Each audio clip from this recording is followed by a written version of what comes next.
Bienvenue, bienvenue, merci de nous retrouver. Je ne sais pas s'il y aura beaucoup de monde. Ce que je propose, Fanta, si tu as accès à ton ordinateur, c'est de faire un partage sur ta page si tu as envie de le faire. Voilà, si tu veux le faire, tu peux faire un partage du live, mais sinon, normalement, ça tourne sur la mienne. Ah, tu veux dire sur Facebook? C'est pour Facebook, voilà, simplement pour faire du partage. Bon, alors, vous voyez que j'ai mis mes lunettes, je suis ébouriffée. Je suis contente de faire ce live avec Fanta sur un sujet que je vais introduire. On l'avait annoncé hier, c'était les principes bénéfiques à la reprise. Alors, une phrase mystérieuse. Je ne sais pas si elle est vraiment mystérieuse pour tout le monde. Elle a du sens pour chacun. Et on va beaucoup parler de sens aujourd'hui. Et j'accueille Fanta Sangaré, qui est consultante coach en développement professionnel. Donc, on est dans le même champ du développement professionnel, avec le même plaisir, la même joie et la même passion. Et Fanta, moi, ce que j'ai envie d'abord, c'est que tu te présentes pour que les gens te connaissent. Donc, qu'est-ce que tu as envie de nous dire de toi?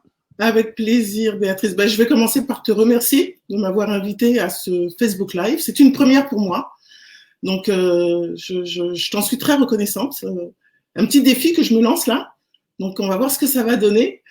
Plutôt que de parler de qui je suis, je vais te dire ce que je fais. Ça me semble beaucoup plus intéressant par rapport à la thématique que tu soulèves aujourd'hui. Donc, en fait, moi, j'ai créé deux marques. Une première marque qui s'appelle C comme cohérence, qui s'adresse aux managers particuliers, et une seconde marque qui s'appelle T comme team up, qui s'adresse aux managers en entreprise. Et en fait, ma mission avec C comme cohérence, c'est d'aider les managers ambitieux à concrétiser leur projet d'ascension professionnelle, un projet qui leur correspond complètement, c'est-à-dire que ça passe par effectivement ce travail sur sa propre identité et son positionnement professionnel. Pardon? Non, pardon, continue. Continue. Oui, oui. L'idée, c'est de faire pétiller leur parcours. Donc, comme je le disais, j'interviens sur les questions d'identité et de positionnement professionnel, et je suis à leur côté pour les accompagner, les aider à switcher juste à temps, au bon moment. Je pense qu'on y reviendra un petit peu plus tard.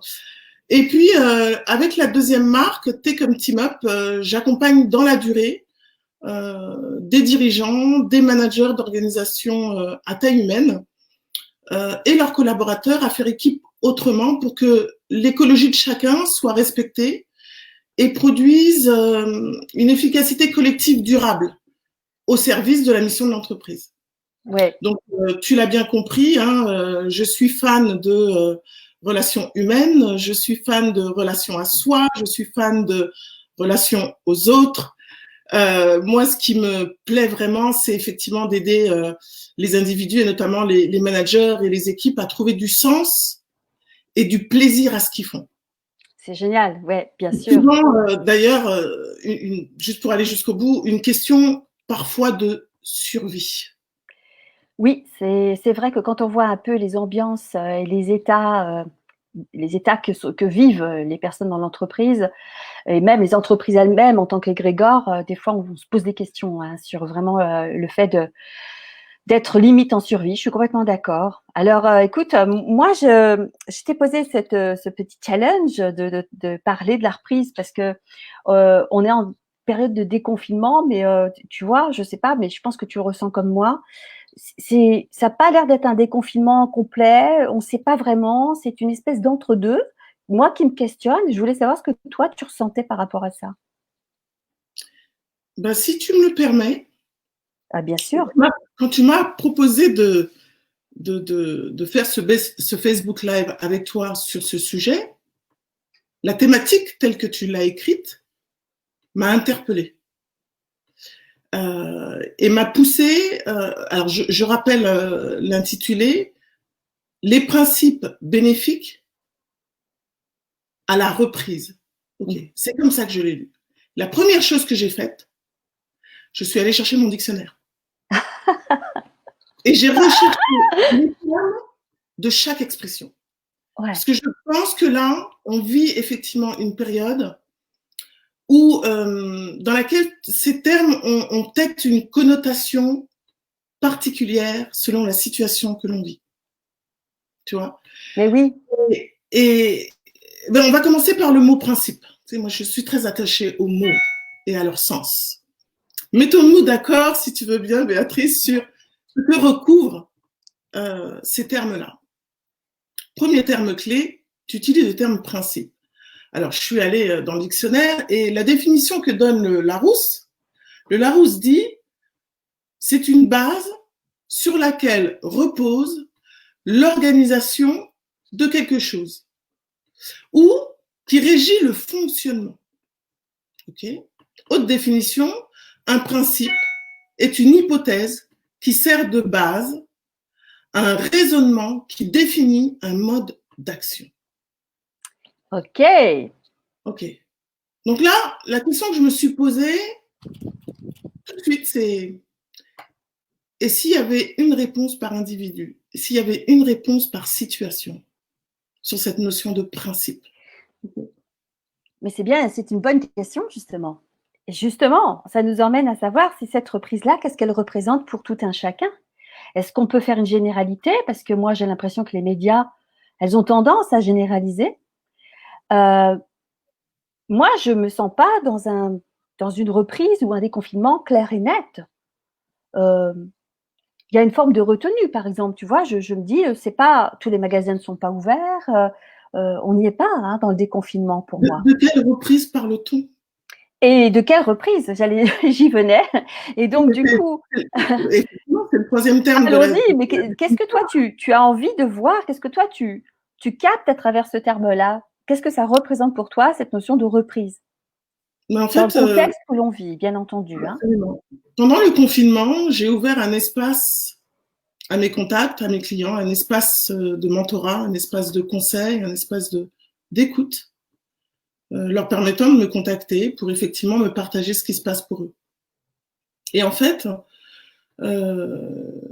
évidemment, hein, ça, on l'a entendu et réentendu, la période de confinement a été particulièrement difficile. Et pour certains, elle a été encore plus intense que d'habitude, avec une opacité comme jamais. Les gens sont en télétravail, pas au bureau, on ne sait pas ce qui se passe dans les couloirs, on n'est pas dans les instances qui vont bien, tout le monde décroche son téléphone pour savoir où est-ce qu'on en est, ce qui se passe, pas d'infos, c'est vraiment très flou, et une réorganisation totale. Alors là, c'est l'aspect un peu moins confortable, mais il y a également, j'ai ressenti à travers ce qu'on m'a confié, qu'il a fallu faire confiance aux uns aux autres. Les managers à l'égard des collaborateurs et inversement. Et en fait, quand on parle de reprise, pour certains, il ne s'agit pas d'une reprise. Les gens qui étaient en télétravail ont poursuivi leur activité professionnelle. Ouais. Donc là, on peut pas. Est-ce qu'on parle de reprise dans ces cas-là? S'il s'agit de reprendre le chemin du tramway, du métro ou du trajet, voilà, je crois qu'on pourrait amener le débat ailleurs. Ensuite, tu as tous ceux qui ont dû subir un chômage partiel, faute d'activité. Alors oui, pour ceux qui ont eu l'occasion, grâce au déconfinement, de retrouver le bureau ou la boutique, oui, on peut en parler. Les coiffeurs, les auto-écoles, effectivement, ont repris. Mais écoute, des restaurants, des hôtels, ces activités qui peut-être reprendront le 2 juin. Donc tu vois, on pourrait énumérer comme ça plusieurs situations, plusieurs cas. Et pour chacun de ces cas, la notion de reprise ne recouvre pas la même dimension. Je suis d'accord, effectivement. Voilà. Et tu cites certains types de commerçants, mais si on prend ceux qui sont dans des grandes surfaces, par exemple, eux n'ont pas repris. Mon coiffeur est toujours fermé, par exemple. Oui, parce qu'il est en centre commercial. Mais donc, voilà, c'est des grandes surfaces. En fait, il y a des règles. On parlait de règles hein, dans la notion de principe. Il y a des règles qui vaut pour les uns, qui ne valent pas pour d'autres. Donc, les gens s'y perdent un petit peu. Moi, je suis pas toujours très au clair avec finalement où c'en est dans mon quartier, dans ma zone géographique. Et c'est pas la même chose pour ceux qui sont en zone rouge ou en zone verte. Donc on voit qu'en fait cette notion de reprise, elle n'est pas claire, elle n'est pas évidente. Il y en a qui se sentent dans une reprise, on va dire. Est-ce qu'on peut le dire comme ça d'ailleurs? C'est une question que je me pose. Il y en a qui se sentent dans la reprise et il y en a qui ne se sentent pas dans une reprise. Donc c'est très subjectif. Et moi je m'interrogeais sur en quoi c'est bon justement d'être dans un élan qui tend vers la reprise. En quoi ça apporte quelque chose, est-ce que ça apporte quelque chose de bénéfique, justement, dans le contexte actuel où tout n'est pas très clair? Absolument.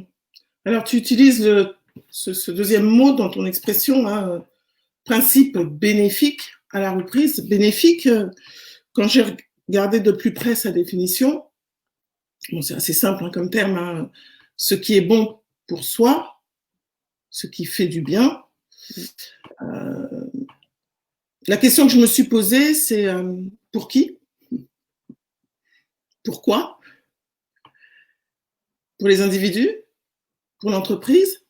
Pour l'écologie? Les sujets sont vastes, les impacts sont importants. Ouais. Je lisais ce matin les résultats d'une enquête qui a été menée auprès d'une centaine de dirigeants de TPE, PME, qui ont été agréablement surpris par tout cet élan exprimé par leur équipe.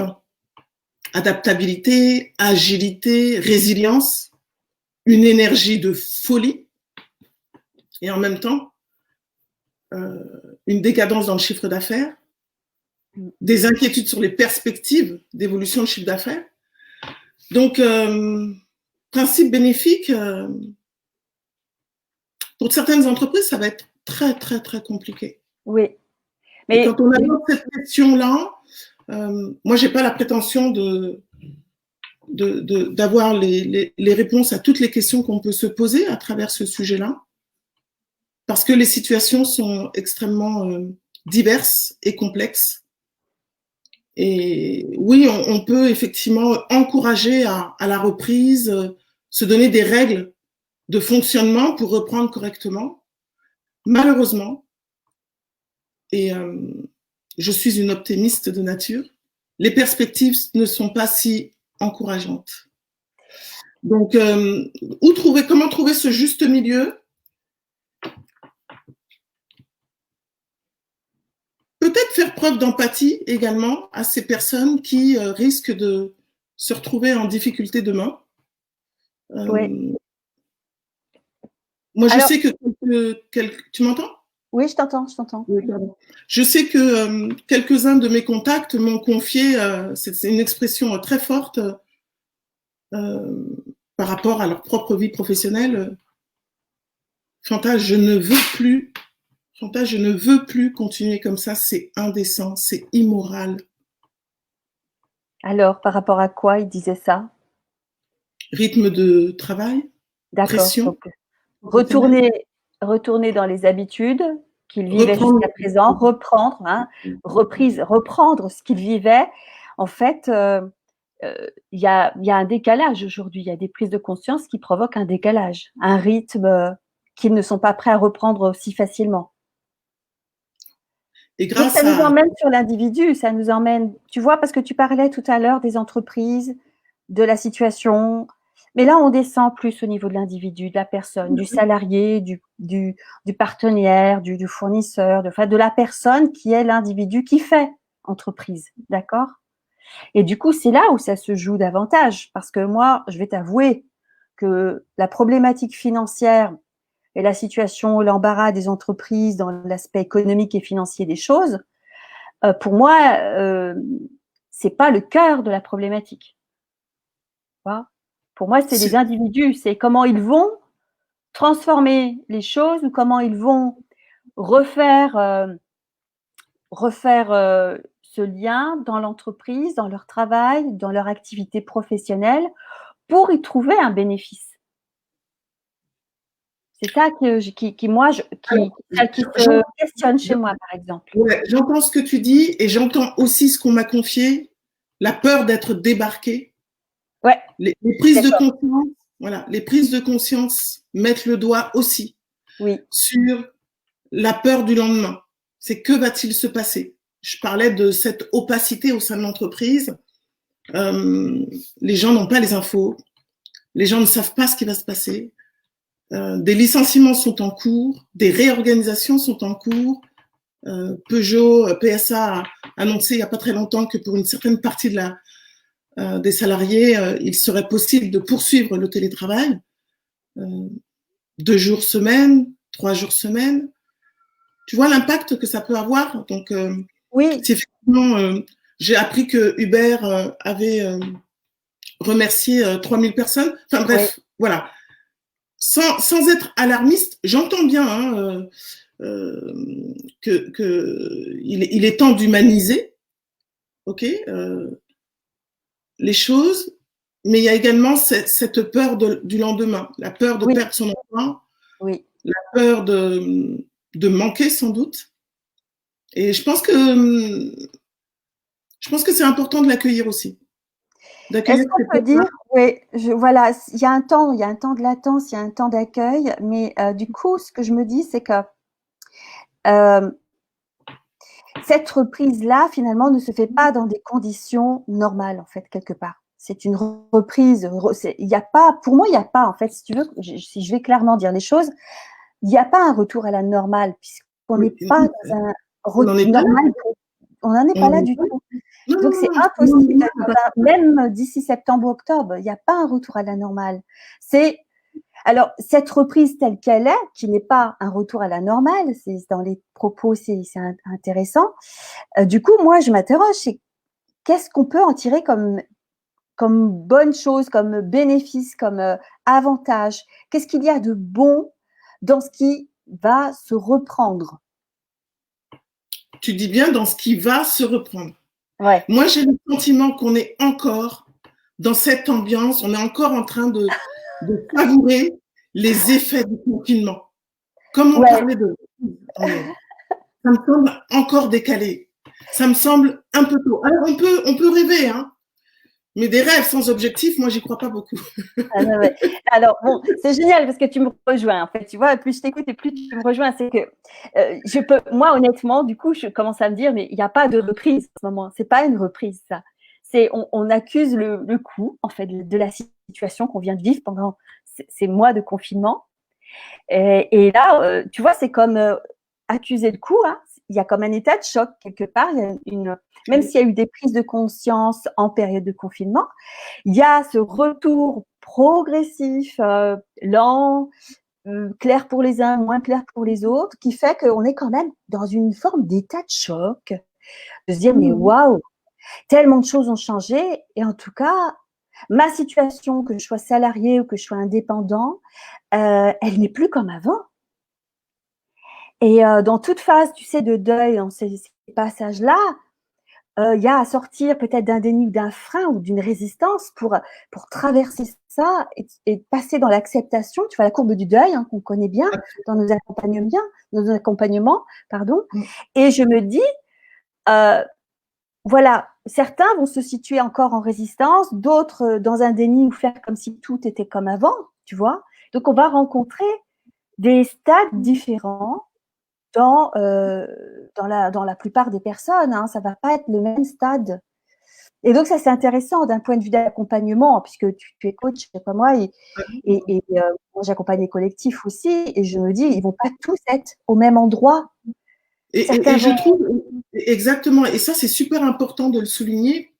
Alors, évidemment, hein, comme beaucoup d'indépendants, mes accompagnements collectifs ont été interrompus. Mais je commence d'ores et déjà à me préparer à cette reprise avec le collectif, avec les équipes. Et une des premières choses que j'envisage de faire, c'est d'accueillir l'état d'esprit, l'énergie avec laquelle chaque membre d'une équipe va arriver. Ben oui. Et comment accompagner une équipe si on ne s'arrête pas sur ce qui s'est passé, ce qui peut se passer, comment ça va se passer. Oui, pour nommer. Ça me semble, tu vois, si on devait s'arrêter sur cette notion d'humain, ben, je trouve qu'il y a j'ai envie de parler d'honorer l'humain là. Oui. On a effectivement Oui. affaire à des collaborateurs, on est au sein d'une entreprise, certes, mais on a affaire à des humains, nous ne sommes pas des machines, il y a peut-être ça aussi comme prise de conscience. Nous sommes des humains et au sein d'une équipe, on s'additionne. Tout le monde n'a pas vécu le confinement de la même manière, tout le monde ne voit pas la reprise de la même manière. Et tu vois, ça c'est quelque chose que j'envisage de, sans doute, alors oui, on parle de temps d'inclusion quand on accueille une équipe, mais autrement. Autrement, oui, autrement. Avec Ouais. un temps d'accueil qui n'est pas un cercle de travail dans le but d'accompagner un projet, par exemple, mais qui est vraiment dans l'esprit d'un cercle de parole et d'accueil. Parce que, justement, on n'est pas tous dans le même stade, avec le même regard sur cette notion de reprise. Et je pense que on est au cœur du sujet dans ce qui va se passer à venir, c'est d'accueillir ce temps-là, d'accueillir en fait l'état d'esprit de chacun, le ressenti de chacun, parce que sinon ils vont pas se rencontrer. Hein. Certains vont être dans un déni où on doit aller sur les chapeaux de roue, reprendre des processus, et d'autres vont se dire mais attends, je suis plus du tout dans le même état de conscience dans ma vie avec ce que je viens de traverser. Donc il y aura des décalages et des déphasages, effectivement. Ouais. Et tu vois, je trouve que c'est passionnant. Ce qu'il y a, c'est que alors, on a des groupes, tu as des collectifs, j'en ai aussi. Donc, on prépare la suite, on prépare des rendez-vous, nous, sur septembre, certains en juin. Mais je m'interroge, moi, sur toutes ces sociétés, toutes ces entreprises qui ne vont pas faire ça, tu vois. Et parlons des particuliers, toutes ces personnes qui pourraient nous regarder ou tomber sur cette vidéo et qui vont se dire, mais qu'est-ce que je fais moi ? Qui n'ait pas cette chance parce que mon employeur ne va pas provoquer des temps de parole, des rencontres. Voilà, comment ils peuvent le vivre? Sans Qu'est-ce que faire tu as comme info? d'évangélisation, Comment? sans faire d'évangélisation, je pense qu'il est de la responsabilité de chacun. S'il y a peut-être quelque chose qui a pu évoluer ou qui a impacté, c'est cela, c'est que chacun est responsable de ce qu'il dit, de ce qu'il fait, de ce qu'il pense. Et que si ça ne vient pas d'en haut, ça peut peut-être venir à son niveau. Et partager ses besoins, bah oui, peut-être qu'en entreprise, il va être temps d'écouter des besoins. D'ailleurs, il y a un moment donné dans mes notes, j'évoquais la notion de la pyramide de Maslow, Ouais. pyramide des besoins. Il y a peut-être un retour à des besoins beaucoup plus fondamentaux qu'il sera nécessaire d'entendre pour de nouveau créer un collectif. Et ça, Oui. ça m'amène à la deuxième idée concernant les collectifs, notamment, c'est de penser à célébrer les retrouvailles. On s'est séparés durant 2 mois et demi, 3 mois, parfois plus pour certaines entreprises, certains cercles d'activité. Et je crois que beaucoup de gens vont se reconnaître. Hein, on avait peut-être marre d'aller au bureau. Puis là, 2 mois et demi sans y aller, il y a sans doute eu des manques. Alors pour certains, il y aura des manques, il y aura le retour au bureau, retrouver des collègues, retrouver aussi des rituels, des habitudes, parce que du coup, c'est se reconnecter à quelque chose, c'est sortir de sa bulle et il y a besoin de quelque chose de concret, de palpable. Et ce sont les rituels, la pause café avec les collègues, c'est tout ça qui va être bon. Enfin, tu vois, quand je parle des principes bénéfiques, c'est un petit peu de ça dont je parle en fait, c'est de me dire, oui, dans le retour aux anciennes habitudes, sont les rituels qu'on avait avant qui nous vont. Il y a une espèce de retour au sol, tu vois. Mais ça peut évidemment pas se faire sans questionner ce qui a été traversé. C'est un ensemble des deux. C'est je rejoins des rituels, des habitudes, et en même temps, je ramène dans ce nouveau quotidien tout ce que j'ai traversé, l'état dans lequel je suis, ce qui a émergé chez moi, mes nouveaux besoins et tous ces éléments-là en fait. Donc moi j'ai envie de, tu vois, par exemple si je fais déjà une petite interprétation ou réponse à ce questionnement hein, de principe bénéfique, c'est d'y apporter du renouveau, tu vois. C'est d'y apporter quelque chose qui n'était pas là avant. Ce temps d'arrêt, ce temps de regard, ce temps de réflexion, d'introspection, cette prise de conscience en fait que on n'est pas que des pions dans un système en train d'exécuter une activité, tu vois. Et je pense que c'est ça que ça amène. C'est ça qui vient en plus. Ouais. Je suis tout à fait d'accord avec toi. J'aime bien cette expression qui dit chaque crise est une chance de rebond. Ouais. Et à condition qu'on le décide. Voilà. Je pense qu'on a traversé quelque chose d'inédit, de compliqué, de difficile. On n'est pas au bout, hein, faut être lucide. Ça a été, en tout cas pour ma part, je ne veux pas généraliser, une occasion d'écouter. Ça fait partie de mon métier d'écouter, hein, mais avec encore plus de profondeur, de simplicité, d'authenticité, de lucidité. Et ça, c'est possible parce que le temps s'est ralenti. Ouais. Ok. Ouais, ça me parle. Hein. Le temps s'est ralenti. Et c'est avec tous ces bénéfices-là, toutes ces expériences-là, l'air de rien, que la reprise se fera. Cette confiance partagée, ce rythme ralenti, ce temps d'introspection, cette écoute différente. Écoute et partage. On a écouté les faits. Comment ? Absolument, c'est ça. Je disais qu'on a écouté les faits. Hein, tout le monde était en face du même fait, Corona la vilaine. J'ai décidé de l'appeler comme ça, moi. Et puis, écouter ce qui se passe en soi et écouter jusqu'au bout de ce qui est, de ce qui se passe. Avec beaucoup de lucidité pour s'assurer que ce qui va se passer va nous convenir. Ah oui, alors tu vois, ouais. C'est un élément important finalement dans cette traversée, parce que du coup, c'est une traversée qui s'est faite. C'est est-ce que ce que je vais vivre demain me convient? Mais en fait, on pourrait se dire, mais c'est des questions qu'on devrait se poser tout le temps. Est-ce que ce que je vis me convient? Et mais est-ce que tu t'es donné le temps d'arrêt qui va bien? Est-ce que les personnes s'étaient donné le temps d'arrêt qui va bien? C'est exactement ça. C'est que du coup, ça devrait être le cas, mais on est dans une telle précipitation dans nos vies que on se pose pas ces questions-là. Et donc du coup, tu vois, prendre de la hauteur, faire cette pause, elle a été imposée là par ce qui s'est passé, par cette pandémie-là.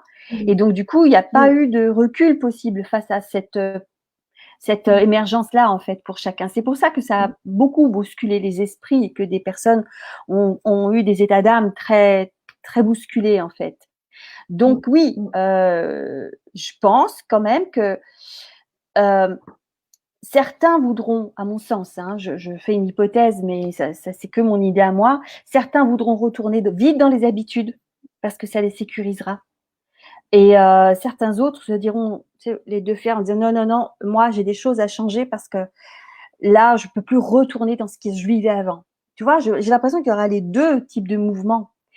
Et c'est là où ça va être difficile dans les collectifs, c'est d'associer ces deux mouvements-là parce qu'en apparence ils sont quand même, c'est pas la même énergie du tout. Donc je sais pas, je pense aux managers, comment ils vont faire avec ces deux types d'énergie-là dans leur groupe et leur collectif, tu vois. Ça va être intéressant à constater. Hein. Ça va être intéressant à constater. Après, ce temps de prise de conscience est l'occasion aussi de s'y préparer. Oui.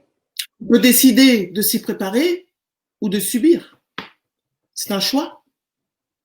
Oui, un choix qui doit être mis en conscience parce que beaucoup de gens Moi, je les entends beaucoup dans certains groupes dire, mais j'ai pas le choix, on n'a pas le choix. Beaucoup de salariés, ça dépend des postes et des fonctions, bien entendu, mais il y en a beaucoup qui sont dans un sentiment de subir. Ok. Tu vois. Et donc, moi, dans l'accompagnement des équipes et des managers, ce qui est important d'emmener, c'est cette réflexion, c'est non, vous avez le choix. Et si vous avez un choix, lequel serait-il? Je considère chaque individu comme un adulte. Ah oui, mais moi aussi, c'est pas ce Sur que je cette dis. base-là, c'est sur cette base-là, ben oui. Ouais, ouais. On n'a pas le choix. Je ne sais pas si on est adulte ou Ah, pas. on est d'accord, mais bien sûr, mais alors là, je te rejoins. Euh, mais dans les groupes, on a affaire à ces personnes-là qui Oui, ne oui, sont tout à pas fait. dans un état Oui, si tu veux, entre dépendance, soumission, contre-dépendance et tous les états de l'être, tout le monde n'est pas dans un système d'indépendance et d'interdépendance. Et donc, du coup, beaucoup de managers sont confrontés à ces situations avec leurs équipes, des personnes qui sont en état de dépendance et qui vont vouloir retrouver la sécurité d'avant, les rituels d'avant, les principes d'avant. Et là, ça va être, moi, je pense, quelque chose qui va être confrontant pour ces managers-là. très confrontant et c'est peut-être là aussi que nous pouvons, nous qui sommes dans ces métiers d'accompagnement, aider à accompagner cela, parce que ça, je pense que ça s'accompagne. J'ai utilisé le mot lucidité tout à l'heure. Oui, j'ai entendu, j'aime beaucoup ce mot-là. Mais pas par hasard, parce que je crois qu'il y a aussi à se questionner sur ce retour à ce qu'on a connu. Est-ce que c'est réaliste, quoi? Parfait, j'allais poser la question. Est-ce que finalement, la reprise, est-ce qu'elle est réaliste de l'envisager qu'on va repartir, entre guillemets, comme si de rien? Pour moi, c'est impossible. C'est impossible de repartir comme si de rien. On peut, ça n'a pas de sens. Enfin, pardon. Non, non, non. Mais on sera peut-être amené à rencontrer des personnes qui fonctionnent comme ça, tu vois. Et donc, dans l'accompagnement, je pense il va s'agir de les emmener à élever la conscience et à réaliser que ça ne peut pas être comme avant. Pour les raisons qu'on a dit tout à l'heure. Hein. Tout à fait. La difficulté que je rencontre moi-même dans mon quotidien, je suis indépendante, consultante, coach en développement professionnel. Et effectivement, j'ai profité de cette période de confinement pour travailler sur la façon dont je pourrais faire mon métier demain. Et dans l'équation, je ne peux pas nier ce qu'on vient de vivre. C'est pas possible. Et toute la difficulté est d'injecter cet ingrédient de 2 mois et demi, 3 mois de confinement. Comment l'injecter, dans quel état? Et c'est ce flou, cette incertitude totale qui est assez dérangeante. On ne peut pas anticiper les besoins de nos clients, on ne peut pas anticiper.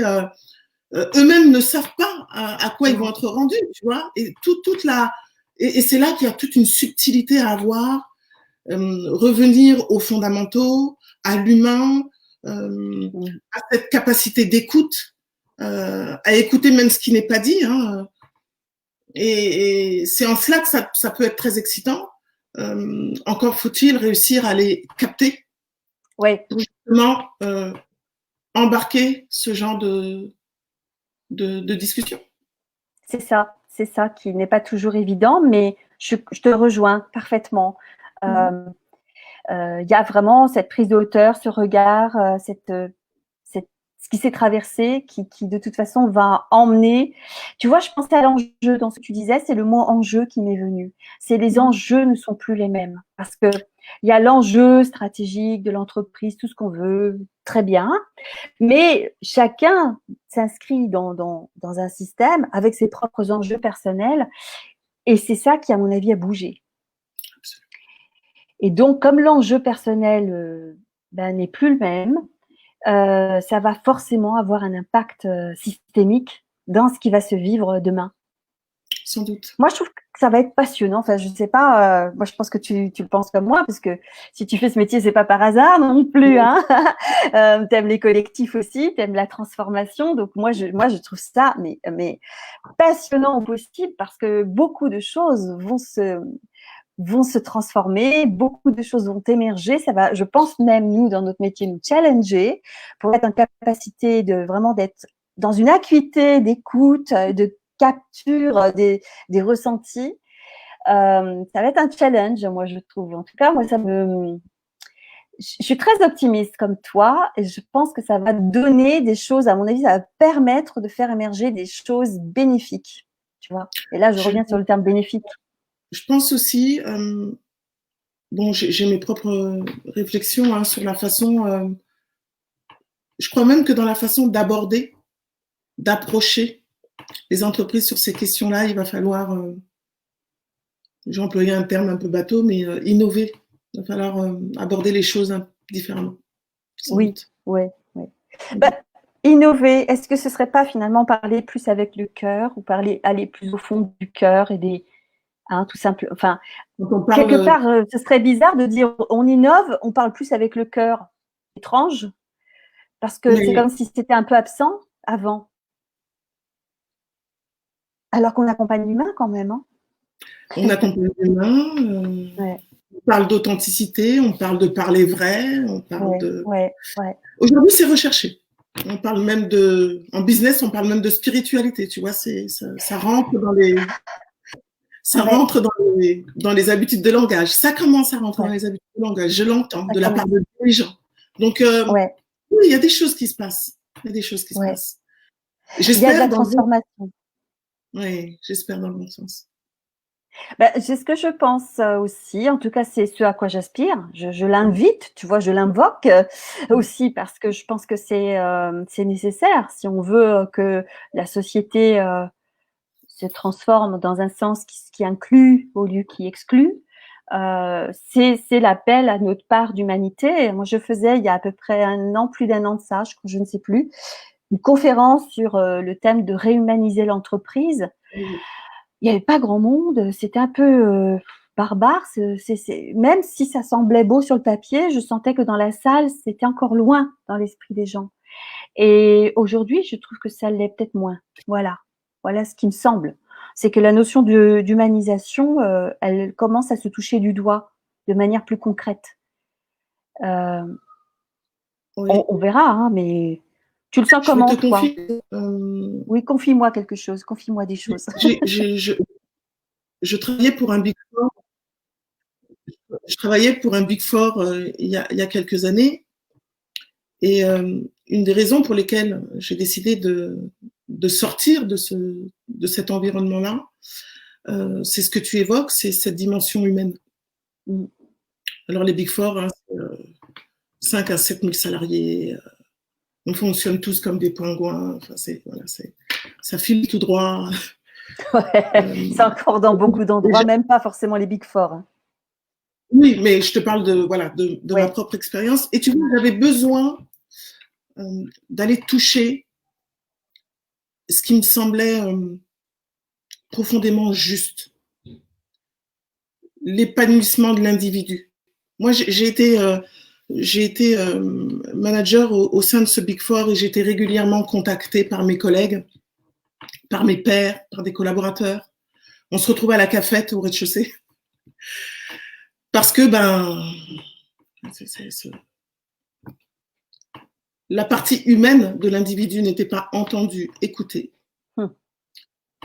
Et j'étais régulièrement appelée sur cet aspect-là. Et je me suis dit, ma mission d'écoute naturelle que j'ai, je ne vais pas pouvoir la poursuivre dans ce genre d'entreprise. Mais en revanche, en dehors, ce sera beaucoup plus facile d'accompagner les individus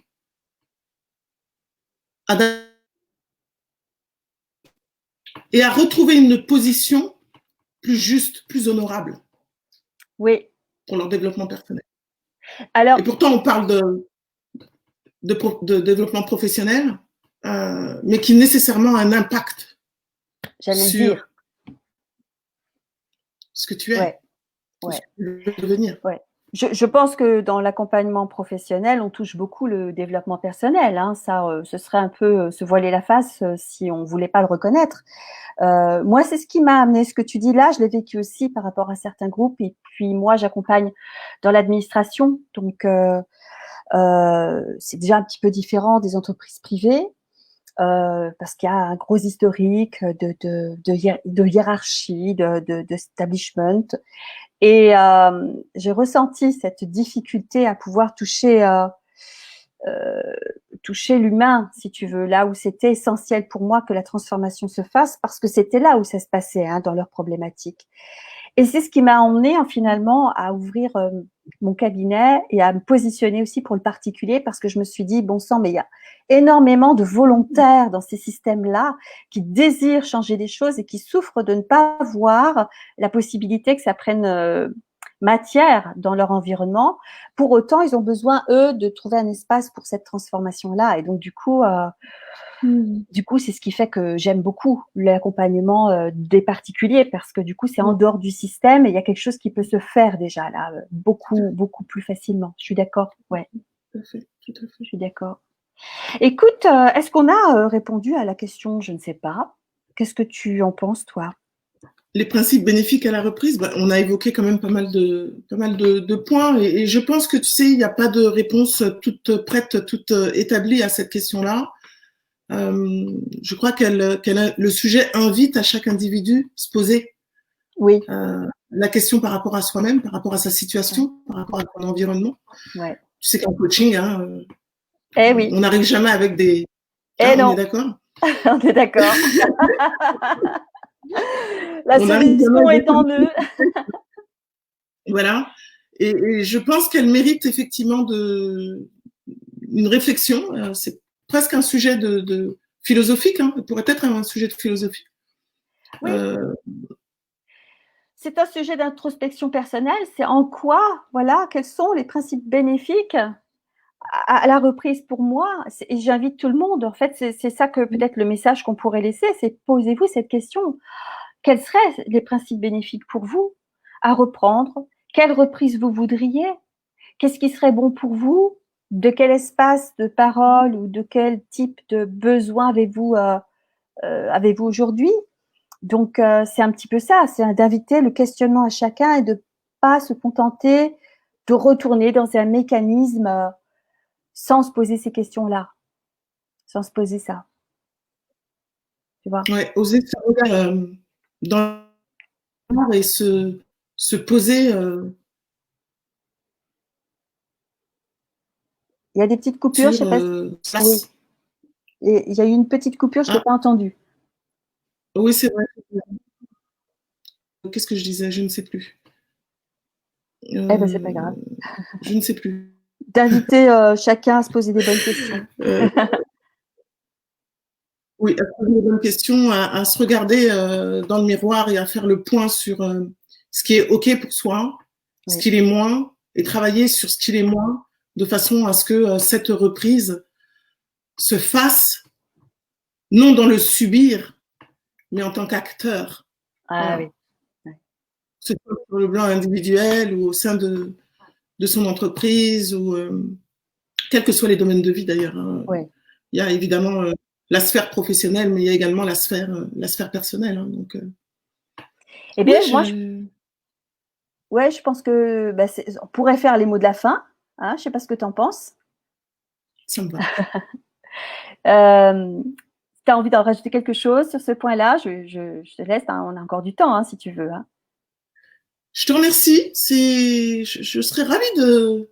On pourra en discuter des heures et des heures. Ah oui. Le sujet est intéressant. Ouais. Écoute, moi... Je serais ravie de pouvoir...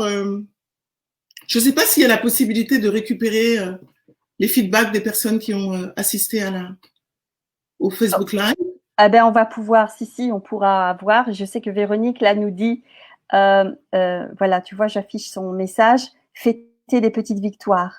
Absolument. Absolument, Véronique. Je suis ravie de te croiser ici. Oui, fêter les petites victoires, fêter les bons aspects, voir le positif, voir ce qui a émergé en bon, en juste pour soi. Et puis quand ça accroche et que ça n'est pas fluide, de le travailler, de ne pas se contenter de mettre le chapeau dessus. Oui, parce que du coup, favoriser un renouveau, c'est essentiel. Hein, ouais. Alors oui, il y aura, je pourrais bien sûr alors je t'en parlerai hein, pour le Bien replay. sûr, Je il vais n'y a te pas de donner le lien, souci. Fanta, avec grand plaisir. On va voir ça ensemble. Mm, mm. Je voulais te remercier. Je vais te remercier parce que je sais que c'est une première pour toi. Et puis, moi j'adore hein, les causeries comme ça. On part sur un thème et puis on échange. Je trouve ça, voilà, on offre ce temps de parole à la discrétion de tout le monde, à la curiosité de tout le monde. Ça marche bien en replay, les gens aiment prendre leur temps parce que du coup, on a passé à peu près 45 minutes ensemble. Donc, on laissera chacun savourer cette vidéo qui sera en replay sur la page. Je la remettrai sur différents profils. Et elle sera sur YouTube aussi, mais je vous donnerai les liens sur ce même commentaire en bas. Fanta, je te remercie beaucoup. Merci Euh, beaucoup. je te souhaite une belle démarche vers ton futur tel que tu le désires. Et puis, ben, on se reparle, nous, de toute façon. Entendu. Je te Au remercie, revoir. Béatrice. Merci à tout le monde. Au revoir.